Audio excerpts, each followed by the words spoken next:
Hello everybody, welcome to my YouTube channel, Homeopathy Super Sessions by Dr. H.A.Roberts. Today we'll be doing the part 2 or the second part of Homeopathy Therapeutics in the field of Endocrinology by H.A.Roberts, chapter number 32.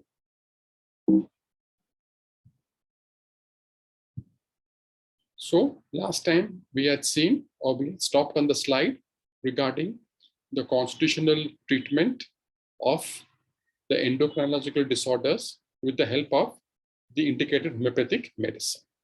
So, in other words, in the language of Hahnemann, it is the manifestation of miasms either inherited or acquired. So, whatever symptoms are there, the cause for this is not only the disturbance in the secretion of the secretions from the endocrine glands, but also of the miasms, which are either inherited or they are acquired. Nevertheless, in many cases of glandular affect dysfunctions, we are able to trace like tendencies through a family history. So therefore, he says that, nevertheless, in a case of glandular dysfunctions, we can definitely trace it through the predisposition of the patient, that is to the family history. Sometimes in a case when no such evidence is available, we may find a history or definite evidence of venereal infection, very often reported as cured by scientific treatment. So he says also that in some cases, we may also get a history of venereal infections which have been cured by the scientific treatment or by modern medicine. However, the value of the repertory for reference work will be also useful. So Dr. Roberts says that you can also take the use of the repertory as a reference work. The time spent for this will be well repaid. So if you refer the repertory, then you will be much successful in practice. In daily practice, we come across many conditions which have an endocrine relationship. We may be able to briefly outline a few outstanding remedies having general influence on the glandular structure. For example, the type of glandular imbalance we meet most frequently is diabetes mellitus. So, as you all know, diabetes mellitus is very commonly seen in practice. And the therapy of insulin, as it has a definite influence on the sugar output. Yet, few physicians consider whether this treatment is curative or merely palliative or substitution therapy. So, insulin therapy, a few physicians consider it, they think that is it a real curative treatment or merely a substitutional therapy that is a palliative. Recent experiments indicate that continued massive doses of insulin may result in an increase of sugar following an initial decrease, and that it may remain at fairly high levels so long as insulin therapy is pushed. So therefore, he says that recent experiments, they tell us that when a person is getting massive doses of insulin, it may result in an increase of sugar following an initial decrease, and that the high levels of sugar still remain if insulin is pushed. A case recently observed provided the interesting phenomena of a marked decrease of sugar output. The patient was forced to do without her insulin for a few days. So it was quite interesting to note that a person had a marked decrease of sugar output when the person was forced to do without insulin for a few days. So the patient did not take insulin purposefully for a few days. When she returned to a decreased insulin dosage, the amount of sugar remained as much lower level than while she was receiving massive dosage. So when she returned to the insulin dosage again, the blood sugar levels were much low as compared to the massive doses of insulin which she was receiving previously. Here, hence, a series of observations on patients under homeopathic care would be valuable. So therefore, Robert says that we have to still observe many patients under this with homeopathic care, which would be valuable. If you refer the repertory, we find suitable remedies for sugar in urine. Most of the remedies listed are deep in action or closely related to the emotional states. The diabetic patient usually presents subjective symptoms that clearly indicate the similar. So the diabetic patients will have an array or a vast number of subjective symptoms which will help the physician to select the simillimum, or he may be able to give history of emotional shock preceding his present affection that will point to the way up to the remedy. Or you may get a cause-effect relationship. Patient may give you a history of some emotional shock, and after that, his diabetes has started. So this will help us in pinpointing the most suitable simillimum for the patient. In another example of peptic ulcer, the subject symptom define the simillimum. Similarly, in a case, or if we take another example of a peptic ulcer, out here also, the subjective symptoms will help us to define the simillimum, or the subjective symptoms will help us to form the totality which is characteristic in nature. As a result of which, we can identify the simillimum very easily.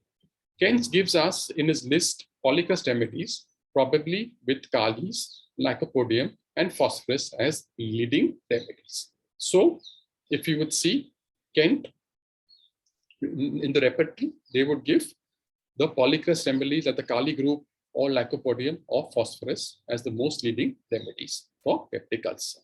Another frequent exhibition of endocrine imbalance is seen in menopause. The most commonly indicated remedy is lachesis. So also in menopause, again, because of endocrine imbalance, menopause is caused, and the most commonly indicated used remedy is lachesis. But a well-rounded symptom analysis may show us some other remedy to have greater applicability. But however, he said that if we take the case properly and we do not have an unbiased mind, then the case will be well-rounded. Well-rounded meaning what? The subjective symptoms are very clear or characteristic at all levels, on the mental level, on the physical general level, as well as on the particular level. So if we take a full case properly and we find out the totality, then we may find some other remedy besides lachesis, which would have a greater applicability. In hyperemesis gravidum, we fail to think of Alteris farinosa with its muscular atony and chlorotic history. We only often think of arsenic, bryonia, cocculus, colchicum, calica, into bracket, the sudden nausea coming on when walking, and the sudden overpowering sleepiness after eating a mouthful or two. Natrum mure, petroleum, phosphorus, sulphur, and veretra. So therefore, he says that in cases of hyperemesis gravidum, we think only of the common remedies, but we also should be able to think of the remedy Alteris farinosa, which has muscular atony and chlorotic history. And we would also add to Dr. Sutherland's list the nosode, meduranum, soranum, syphilinum, and tuberculinum. So the nosodes also will be useful, namely medo, soranum, syphilinum, and tuberculinum. In general practice, we frequently meet children who are backward in mind and body. So in a large part of our practice, that is general practice, we see many children who are backwardly retarded children or who are impaired both physically as well as mentally.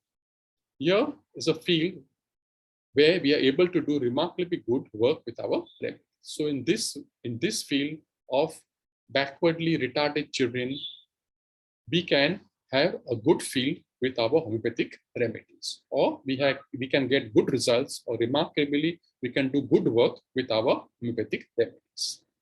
So which remedies are there which are useful? Are the barium salts are not sufficiently appreciated for such work, but the calcarea group is. Silica or sulfur may be more clearly indicated.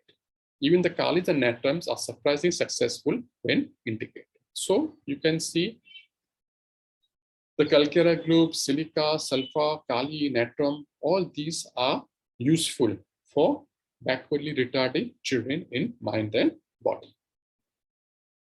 When the constituent remedy is found, it is surprising how these children who are underdeveloped, develop stupid, unable to learn, who are dull, stupid, unable to learn, perhaps nervous and high-strung, reach to normal development. So Dr. Roberts says that when the constitutional remedy is found according to the totality of symptoms, you will be surprised to see the result that these underdeveloped children who are dull, stupid, unable to learn, and they are back again to normal development, and the result of homeopathic remedies is just astonishing or surprising. Often these children are deceitful as well as backward. Then we add argentum nitricum. So Dr. Roberts says that in these backwardly children, if you get deceitfulness, we can also think of argentum nitricum and perhaps Buffo to our list. And if they are convulsive children, these remedies may be even more strongly indicated. And he said, however, if you get history of convulsions in this in the children, or history of convulsions while taking the case, then Buffo or argentum nitricum are even more strongly indicated. Many constant remedies are also useful having action on glandular structures like sulfur, silica, phosphorus, kali, natrum, the carbons, lycopodium, and nitric acid. There is hardly any organ of function that is not influenced by the greatest of all polycrest, sulfur. So therefore he says that sulfur is the greatest polycrest because it has action on mostly all the parts of the body, or on all the organs, or on all the secretions and excretions, and it will be a very useful remedy also. Even Herring noted influence on granular conditions. So even Dr. Herring, he also noted the usefulness of sulfur on such glandular conditions. We have spoken of its value in developing backward children. It is classically for its use. It is classically for its use in deep-seated affections, resulting from the suppression of superficial symptoms. So therefore, sulfur may be used in deep-seated affections which have been suppressed, or the superficial symptoms have been suppressed. So sulfur can be given. This will remove the block and the disease will exteriorize with more characteristic symptoms. It has also proven its usefulness in diabetes mellitus. In sulfur, an important point to remember is that it stirs the organism to reaction when other seemingly indicated remedies fail to act. So as you all know, that sulfur is a good remedy in which there is a lack of reaction, or in which the indicated remedies fail to act. So when the indicated remedies fail to act, or when there's a poor reaction in the case, or when there's a lack of reaction in the case, you can give sulfur to open up the case.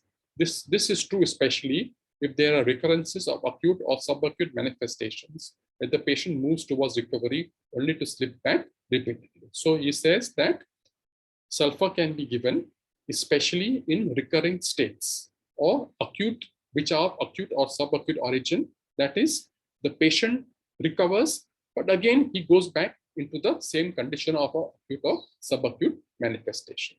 So in such instances where there's a recurrence, or the patient again goes back into the disease condition after recovery, then sulfur also could be useful.